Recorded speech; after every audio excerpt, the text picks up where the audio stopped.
Kamusta na ang kalagayan niya?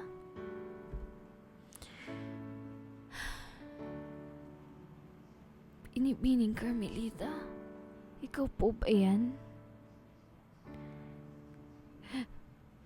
Hindi po ba kayo galit sa akin? Napahamak po ang pamilya Alfonso dahil sa akin. Hindi ako galit sa iyo, Cristeta. Gusto kong intindihin ka. Gusto kong maintindihan ka. Pinipini, maaari po ba akong humingi ng pabor sa iyo?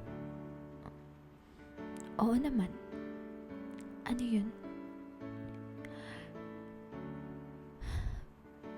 Batid ko po na hindi na ako magtatagal pa. Kung kaya't nais ko pong ipahatid na lang sa inyo ang aking mensahe para sa pamilya Alfonso. Malaki po ang kasalanan ko sa kanila. Nagsinungaling po ako. Hindi po totoo. Pinagsamantalahan ako ni Ginoong Sergio. Ang totoo po niyan, may relasyon po kami ni Ginoong Sergio. At totoo rin po na may nangyari sa amin. Sa aming dalawa. Ngunit bigla na lang pong nagbago si Ginoong Sergio at nais niyang putulin na ang relasyon namin. Dahil balak na siyang ipakasal ni Don Mariano sa isang dalaga na isang mayamang pamilya sa Bulacan. Labis po akong nasaktan at dinadamdam ko po na mas pipiliin pa ni Ginoong Sergio na sundin ang kanyang ama kaysa piliin ang makasama ko.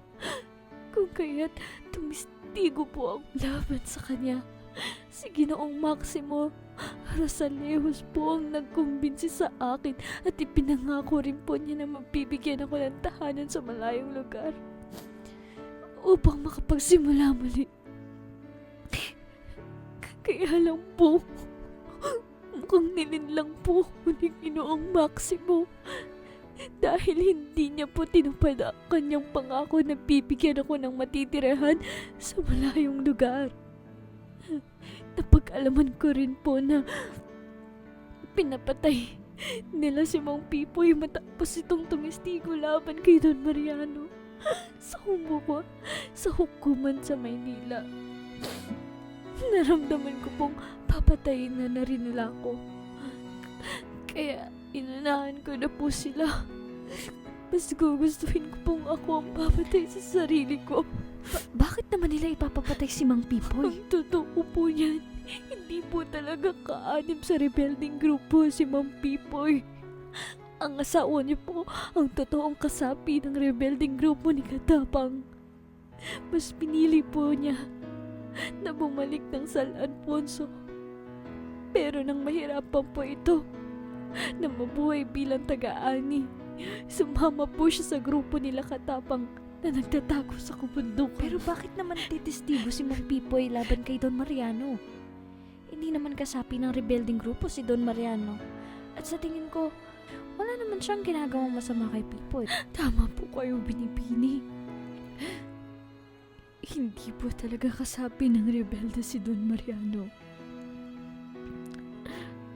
Kapitan Corpus at Ginoong Sergio, inamin po sa akin ni Mang Pipoy na nais niya lang ipagbigay alam sa mga opisyalis at sa pamahalaan na umuusbong na rebelding grupo na nais magpabagsak sa gobyerno. Dahil may matinding galit po siya sa mga rebelding grupo ni Katapang. Nang malaman niyang sinundan po ng kanyang asawa si Katapang, na dating nobyo nito noong kabataan po nila. Sobra po ang galit ni Mang Pipoy sa mga rebelde. Nalinlang din po siya ni Maximo. Pinayaran po siya ng 200 piso upang tumistigo laban kay Don Mariano. At para rin At para rin maalarma ang mga gobyerno at pupuksain na ang rebelding grupo ni Katapang. Kristeta, alam mo ba kung paano nagkaroon ng marka ng X si Mang Pipoy? Binibini, may isa pa po akong kahilingan. Hanggang ngayon po, hindi ko pa rin alam kung sino ang nagpapatay sa aking buong pamilya. Maaari niyo po bang alamin yun para sa akin? Hihintayin kong ibalita niyo sa puntod ko ang nagpapatay sa aking buong pamilya. Hihintayin ko po ang araw na yun, Binibining.